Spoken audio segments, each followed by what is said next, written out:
So did he actually have any expertise in railways? Very good at developing little tubes that you need inside an atomic bomb, but any kind of connection with expertise in railway? He liked zip fasteners. When he first went to Imperial Chemical Industries, one of his tasks was to analyze the production rates and efficiency rates of producing zip fasteners, which is something that Imperial Chemical Industries did. And he was absolutely fascinated by it.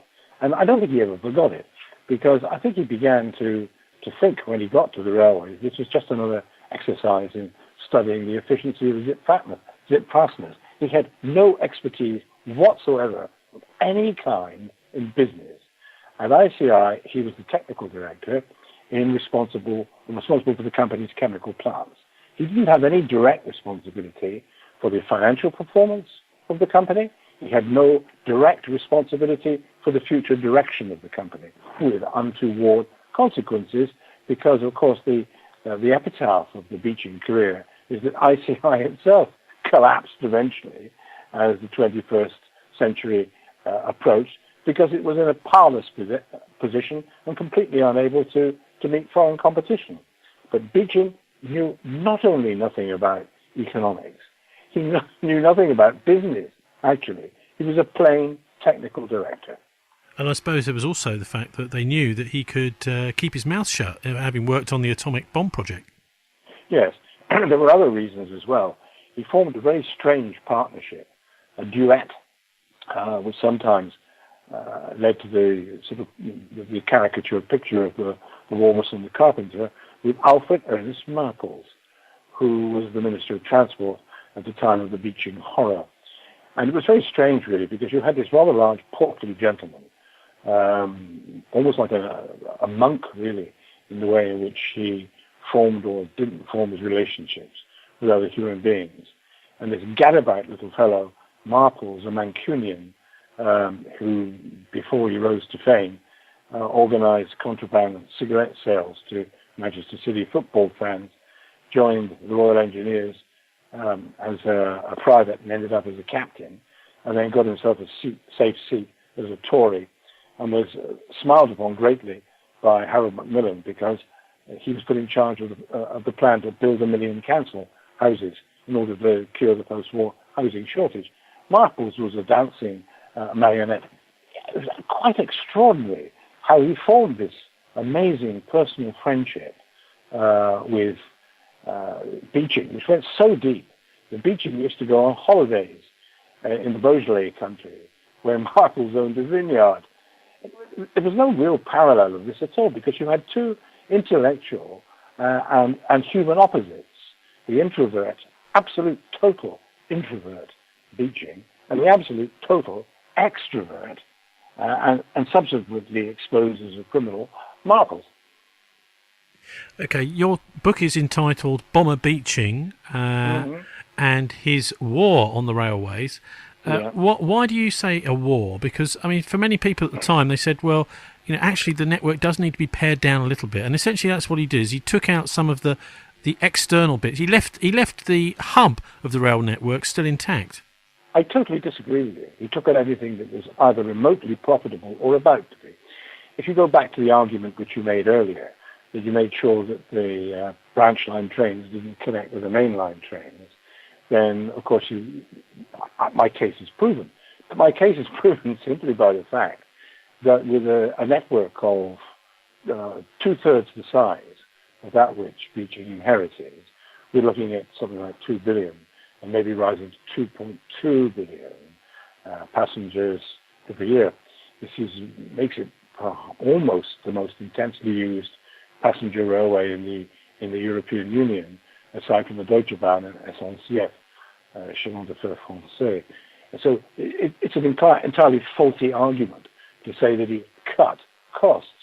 In fact, if we still had that third, if the missing third was still operating today, then we would already be at 2.2, 2.3, 2.4 billion passengers a year. He closed railways like the Great Central Railway, which connected northern England with London and was intended to connect London and thus northern England with the Channel Tunnel and run straight through it, built to continental loading gauge standards. He shut that solely and completely as a sop to the road transport lorry. They wanted all that business, road transport. They wanted all that business for themselves, from the continent through to London, up to the north. What do we read now? I read today in the newspaper that 12 miles of the Great Central Railway, the only continental loading gauge railway ever built in the UK, are now having to be reconstructed at a cost of millions upon millions in order to accommodate the proposed HS2 high-speed trains to the north. Our railway history, our transport history in the UK is cluttered with nonsense like this. We get every decision wrong. When the French want to build a railway, they sit down, work out where it's going to go, and build it out of thing. They set themselves a target and set themselves a budget. It's very, very simple.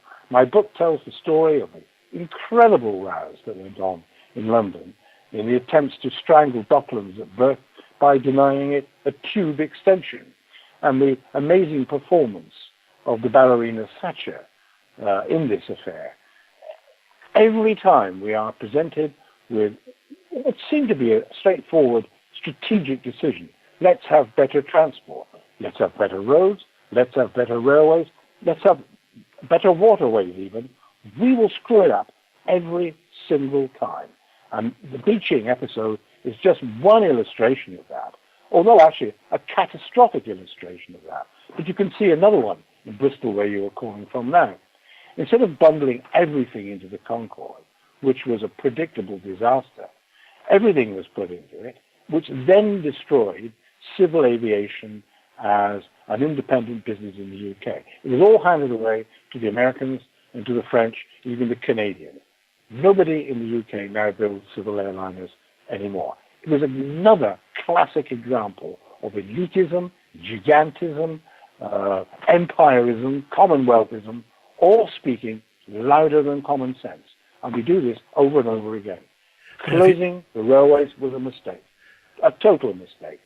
Now, I wonder what role the oil industry played, because, I mean, they're obviously a very, very powerful international organisation. Yeah. I mean, they'd much rather us all have a little engine each to one per family rather than, one coal-burning train, as they were at the time, or at least, the oil industry must have had some financial motives in order for the railways to be closed, because it's meant the proliferation of the motor car. Yes, and if you look at what I've written in my book about the British motoring industry, good Lord, what a disaster that was. Look at the billions which were poured, billions, if we're talking in terms of relating money spent then to its value now, billions poured into woe-begotten car manufacturing enterprises, every one of which lost money. British car manufacturing was a dinosaur by the beginning of the 60s. So it was irresponsible to point the finger at the railways when the car industry had managed to create a museum of automobile freaks. And that was the end. Nothing ever grew any further from that. But the oil industry wanted people in cars, on roads, not in trains. That was why all the tramways were destroyed in the United Kingdom. It was why exactly the same thing happened in the United States of America, which had literally hundreds of streetcar systems, all of which were bought up by Detroit and closed down. It was no different in the UK. It was simply an extension of the same strategy. Okay, Richard, could you just remind us of the title of your book and whereabouts people can buy it online and when from? Because it's just literally being published this week, isn't it? Yes, we hope. Publishing online is something I've never done before, and I'm only doing it as a temporary expedient, but it's called Doctor Who, the Atomic Bomber Beeching and His War on the Railways, a disturbing case of double vision. And I think for the benefit of listeners now, an easy place to find it will be Amazon Kindle, for example, but many other sites, including Smashwords, Apple, Google, will also be covering it. There will be, I only learned this today, a print version as well, But for the moment, we're getting it up in a little bit of a rush, because this is the old mass murderer's centenary this month. He'd be 100 years old to see the railways booming as they are now, if he were able to come back in his TARDIS from the great beyond. So we are really rushing this out now so that people can get an entirely new approach. There are some dreadful books that have appeared, Tony, on this. Hagiographies, how he saved the railways. It brings tears to my eyes. And one thing I will say is that you've got quite a lot of stuff on South Western Railways, haven't you? Yes, a tremendous amount. My own episodes in Bristol concerning the ATA light rail system, which still rankle to this day. But quite often I give examples, plucked from the west of England, my own hometown, Wellington, which lost its railway station, the Morton Hampstead branch line, which is a classic example of closing a highly profitable branch line, largely by retiming the connections, so they missed all the express train at Newton Abbot, and lots of other local examples. So it's the same pattern, really, which is repeated everywhere in the UK. But naturally enough, I've used some experiences which are very familiar to me. Okay, Richard Cottrell, thanks very much for joining us on Dialect. Thank you. BCFM 93.2. Bristol is our community.